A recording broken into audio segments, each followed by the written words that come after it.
اسے لگ رہا تھا کہ مشکلوں کے دن اب ختم ہونے والے ہیں۔ ربیہ بھی خوشی خوشی گھر کے کام کر رہی تھی۔ ان کے جانے کے تھوڑی دیر بعد ہی رشتہ کروانے والی کا فون آ گیا۔ بہن، ان لوگوں کو لڑکی تو پسند ہے لیکن گھر پسند نہیں آیا، انہوں نے انکار کر دیا ہے۔ ماں کے دل کو دھچکا لگا۔ اس دوران نہ جانے کیا کیا خواب دیکھ چکی تھی وہ۔ اس کے ہوش و حواس جواب دینے لگے اور آنکھوں کے آگے اندھیرا چھا گیا۔ 12 سالہ توقیر والدین کی اکلوتی اولاد تھا۔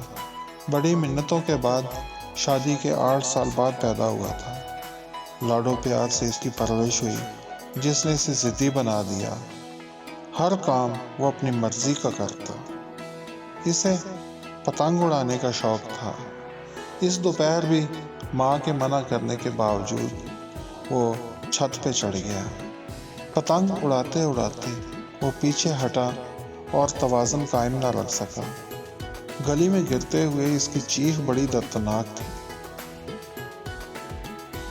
ہاسپٹل کے برآمدے پہ فرش پہ ماجد، مسعود، رضیہ، وحید اور ربیہ کی امی بے سدھ پڑے ہوئے تھے۔ ان سے کچھ فاصلے پہ ڈاکٹرز بیٹھے گپ شپ لگا رہے تھے۔ گزشتہ کئی روز سے اپنے مطالبات منوانے کے لیے ان کی ہڑتال چل رہی تھی۔ مریضوں کی ایسی حالت دیکھ کر بھی وہ ٹس سے مس نہیں ہو رہے تھے۔ ان مریضوں کے لواحقین بھی پہنچ چکے تھے۔ معصوم، حسن اور زوبیہ بھی ماں کی حالت دیکھ کے رو رہے تھے۔ کسی نے ان کو ڈاکٹرز کی طرف بھیج دیا۔ انکل، میری امی کو بچا لیں، وہ رو رو کے فریاد کر رہے تھے، لیکن ڈاکٹرز بے حسی کی تصویر بنے بیٹھے تھے۔ ڈاکٹر، آپ میں انسانیت نہیں ہے، لوگ مر رہے ہیں اور آپ چپ چاپ بیٹھے ہیں۔ ایک نوجوان ان سے لڑ پڑا۔ دیکھو بھائی، گورنمنٹ ہمارے مطالبات مانے گی تو ہی ہم کام کریں گے۔ ہم آزاد ملک کے آزاد شہری ہیں، احتجاج ہمارا حق ہے۔ نوجوان ڈاکٹر بے نیازی سے بولا۔ لیکن ان سب کا کیا قصور ہے؟ اس سوال پہ ڈاکٹر نے منہ دوسری طرف کر لیا۔ وارڈ بوائے نے بھی سفارش کی لیکن ڈاکٹرز نے سنی انسنی کر دی۔ مسعود کے بچے بھی رو رہے تھے۔ انکل، میری امی کو کیا ہو گیا ہے؟ حسن بار بار یہی کہہ رہا تھا۔ معصوم زوبیہ ڈاکٹر کے پاؤں میں بیٹھ گئی۔ اسے کچھ سمجھ میں نہیں آ رہا تھا کہ کیا ہو رہا ہے، بس روتے ہوئے کو دیکھ کے وہ خود روئے جا رہی تھی۔ ربیہ ستون سے ٹیک لگائے پتھر بنی کھڑی تھی۔ زمینی رشتوں میں اس کے پاس صرف ایک ماں ہی تھی۔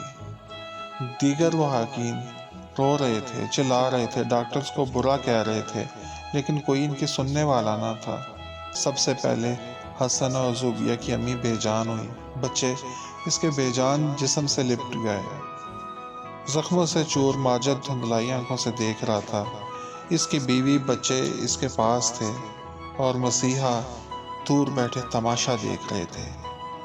ایک دن تو اس زندگی نے چھوڑ کے جانا ہی ہے، شاید آج ہی وہ دن ہے۔